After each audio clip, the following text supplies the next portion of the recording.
புதுச்சேரி மற்றும் காட்டுமன்னார் கோவில் பகுதிகளில் அறுவடைக்கு தயாராக இருந்த நெற்பயிர்கள் திடீரென கொட்டிய மழையால் வயல்களிலேயே சாய்ந்து நஷ்டத்தை ஏற்படுத்திவிட்டதாக விவசாயிகள் கவலை தெரிவித்துள்ளனர். குமரிக்கடல் பகுதியிலிருந்து வடக்கு கேரள கடலோர பகுதிகள் வரை வளிமண்டல கீழடுக்கு சுழற்சி நிலவுகிறது. இதன் காரணமாக புதுச்சேரியில் தொடர்ந்து 2 நாட்களாக மழை பெய்து வருகிறது. இதனால் அறுவடைக்கு தயாராக இருந்த நெற்பயிர்கள் வயலிலேயே சாய்ந்து சேதமடைந்துள்ளன.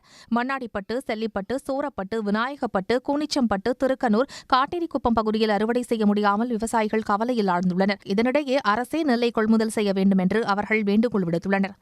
நடும்போதும் எங்களுக்கு கொஞ்சம் கஷ்டத்தை கொடுத்தது. இந்த மழை பெஞ்சாலும் கஷ்டமாக இருக்குது, பெய்யாட்டா இருந்தாலும் கஷ்டமாக இருக்குது. எங்களுடைய விவசாயத்துக்கு இன்னும் கொஞ்சம் எங்களுக்கு ஊக்குவிக்கிறதுக்கு எங்களுக்கு நல்லா கொடுத்தா கொஞ்சம் நல்லாயிருக்கும். அதே போல் களம் அந்த பக்கத்தில் களம் வேணும். களம் இல்லாமல் எங்களுக்கு ரொம்ப சிரமமாக இருக்குது. கடலூர் மாவட்டம் காட்டுமன்னார்கோவில் மற்றும் சுற்றுவட்டாரத்தில் திடீர் மழையால் நெல் அறுவடை பணிகள் பாதிக்கப்பட்டுள்ளன. லால்பேட்டை, குமராட்சி, கிழக்கரை, முள்ளங்குடி, பருத்திக்குடி உள்ளிட்ட பகுதிகளில் சம்பா மற்றும் தாளடி நெல் அறுவடை முழுவீச்சில் நடைபெற்று வரும் நிலையில் மழையால் அறுவடை செய்த நெற்பயிர்களும் நனைந்து இழப்பை ஏற்படுத்திவிட்டதாக விவசாயிகள் ஏமாற்றம் தெரிவிக்கின்றனர்.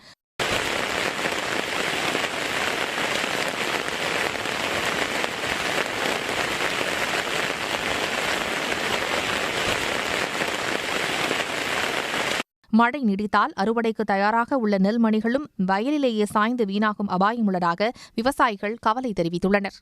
உடனுக்குடன் செய்திகளை தெரிந்து கொள்ள சன் நியூஸ் பெல் ஐகானை கிளிக் பண்ணுங்க.